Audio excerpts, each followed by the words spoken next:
Salut les gars, je suis Monsieur Vao et je vous souhaite la bienvenue sur ma chaîne YouTube. Alors, si vous n'êtes pas encore abonné à ma chaîne, abonnez-vous maintenant les gars. Abonnez-vous massivement parce que ici les gars, je vais vous aider à dormir moins bête. Vilain, barbu, fort, féroce, depuis quelque temps mon art vous déloge. Tu ne trouves pas de repos à ta vie, que duras-tu si la mort t'interroge? Venu au monde sur les bras, des menottes pour battre des records et braquer mon époque. N'habitues pas nos yeux au luxe de tes manchettes. Sinon on est là, on va faire ton précoce. On va faire ton précoce, pas parasite, ton condamné à faire. Alors, premier jour de contre-interrogatoire, nous avons toujours Mangou Philippe à la barre.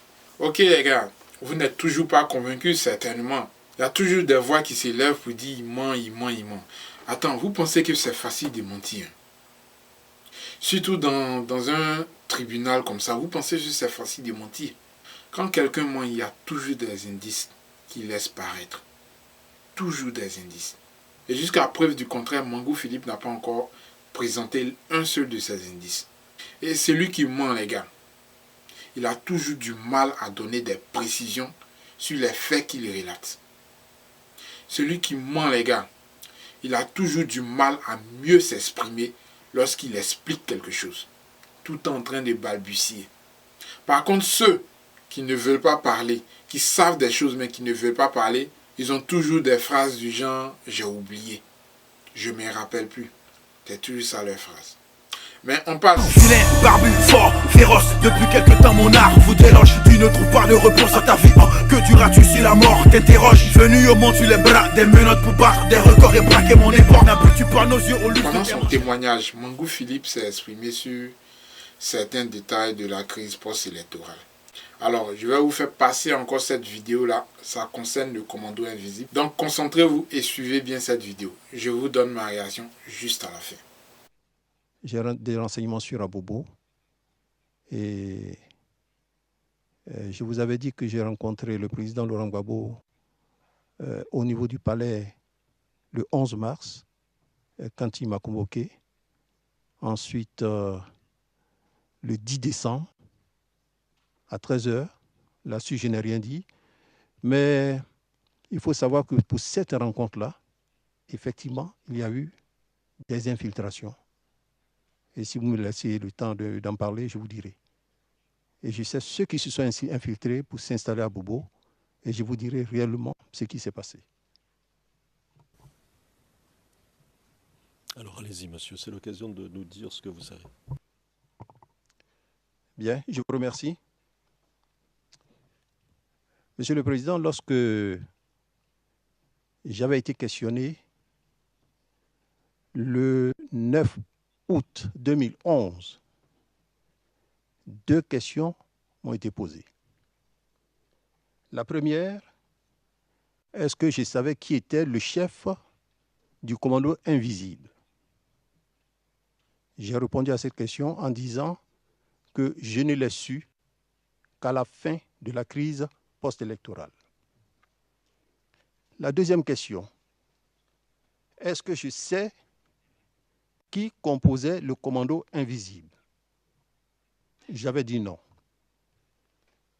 Mais aujourd'hui, en détenant ce deuxième élément, c'est-à-dire qui compose le commando invisible, comme mon maître me le demande avec les infiltrations, je suis en mesure de vous dire que le président Laurent Gbagbo a financé accidentellement, je dis bien accidentellement, le commando invisible. En effet, le 7 décembre 2010, le dernier gouvernement du président Laurent Gbagbo a été mis en place. 3 jours plus tard, c'est-à-dire le 10 décembre 2010, le président m'appelle, il me demande donc de venir le voir à son bureau aux environs de 13h30. Et quand j'arrive, je trouve le président debout devant sa table de travail, avec à ses côtés feu le ministre Tagro. Et le président de me dire ceci, textuellement, Tagro revient d'une mission du Togo où il a rencontré dans sa chambre d'hôtel Kone Zakaria. Après avoir parlé avec lui, Kone Zakaria est d'accord, moyennant 500 millions de francs, en vue de s'acheter des armes, des munitions et autres, de désorganiser le dispositif des forces républicaines de Côte d'Ivoire, c'est-à-dire les ex-FAFEN, à l'est de la Côte d'Ivoire. Et il me demandait de lui indiquer un point à partir duquel Kone Zakaria allait commencer son action. Surpris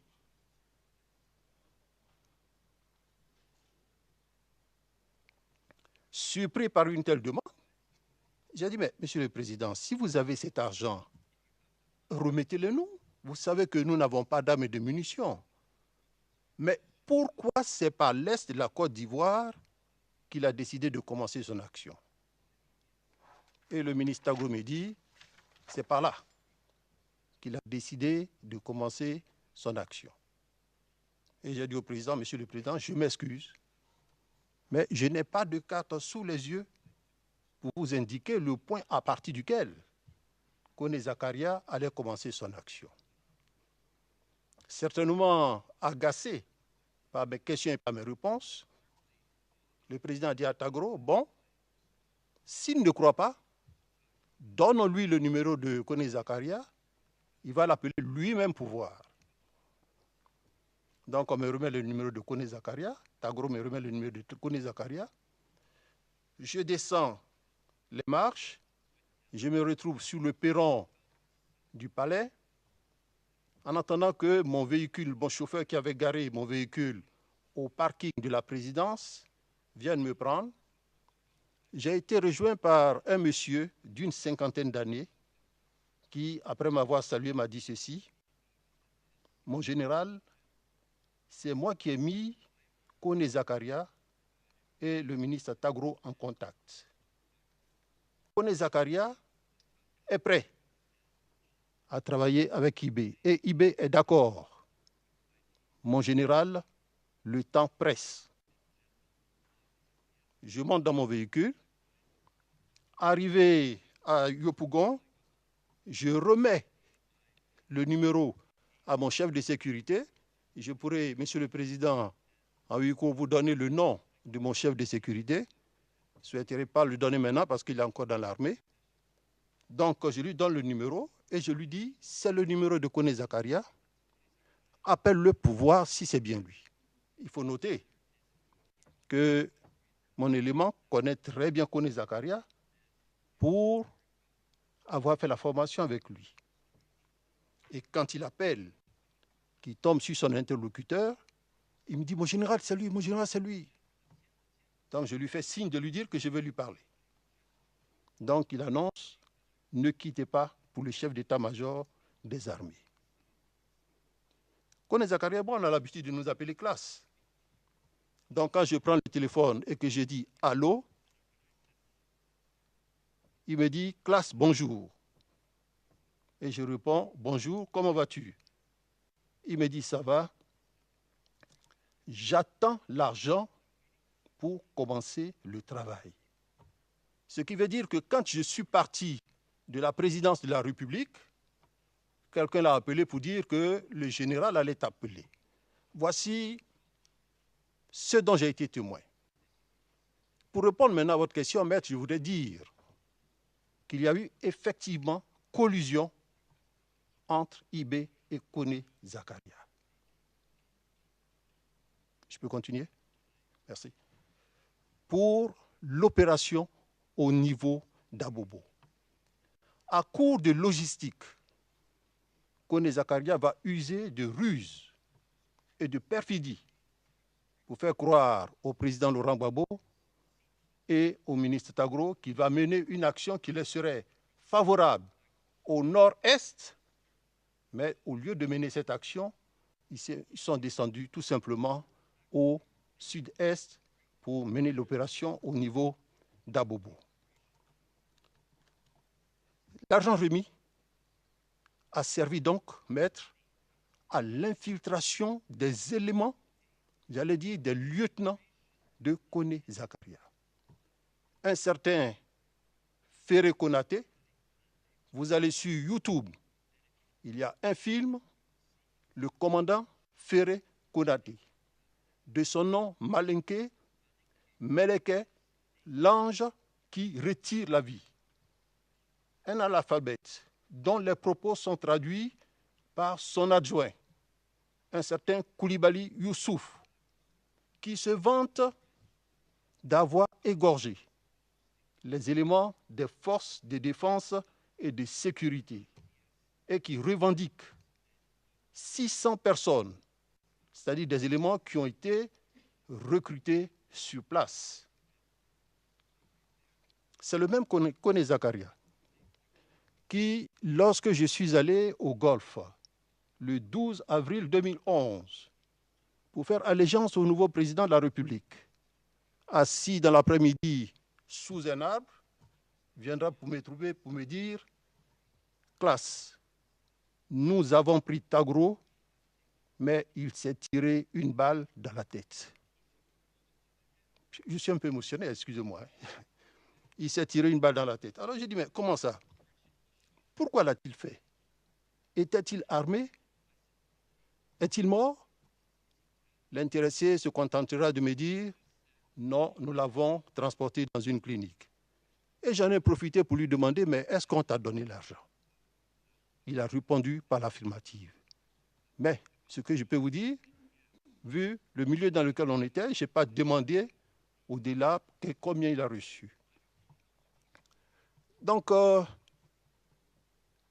cette information qu'il m'a donnée, Monsieur le Président, pour moi, ressemble un peu à un aveu d'impuissance de quelqu'un qui se serait retrouvé face à son bienfaiteur, mais pour qui, malheureusement, il n'a pas pu faire grand-chose parce que lui-même se serait tiré une balle dans la bouche.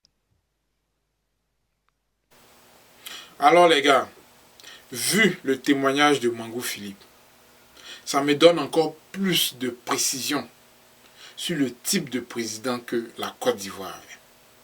Ça me donne encore plus de précision sur tout ce que je pensais à propos du président Gbagbo. Les gars, ce que Mangou Philippe refuse de dire dans cette vidéo-là, c'est qu'on avait un président naïf. Ce que Mangou Philippe refuse de dire dans cette vidéo, c'est que par sa naïveté, le président Gbagbo a financé le commando invisible. Vous savez, je n'ai pas très bien compris la mort du ministre Tagro. Et je pense que sa famille devrait demander à ce qu'on fasse une enquête sur sa mort. Parce que, à partir du témoignage de Mangou Philippe, on peut déjà essayer d'établir un lien entre Koné Zakaria, les 500 millions de francs CFA et la mort de Tagro. Et comme Mangou Philippe l'a dit, on lui avait tiré dans la bouche comme si on voulait l'empêcher de parler. Et là encore, comme si ça ne suffisait pas, on l'abat. Par contre, Koné Zakaria, lui, vient dire à Mangou Philippe que M. Tagro s'est mis une balle dans la tête. Pourtant, on a tous vu la vidéo. Les seules personnes qui étaient armées et qui le mettaient dans cette voiture, c'était les personnes qui l'accompagnaient. Lui, il était attaché, je crois. Je pense que ce n'est pas clair tout ça. On devrait aussi aller un peu plus loin pour mener des enquêtes sur la mort de Tagro. Mais il faudrait que la famille demande une enquête sur sa mort. Parce que ce qu'on va découvrir à partir des résultats de cette enquête-là, c'est Koné Zakaria qui va avoir le sommeil troublé. Merci les gars de m'avoir suivi. Restez abonnés.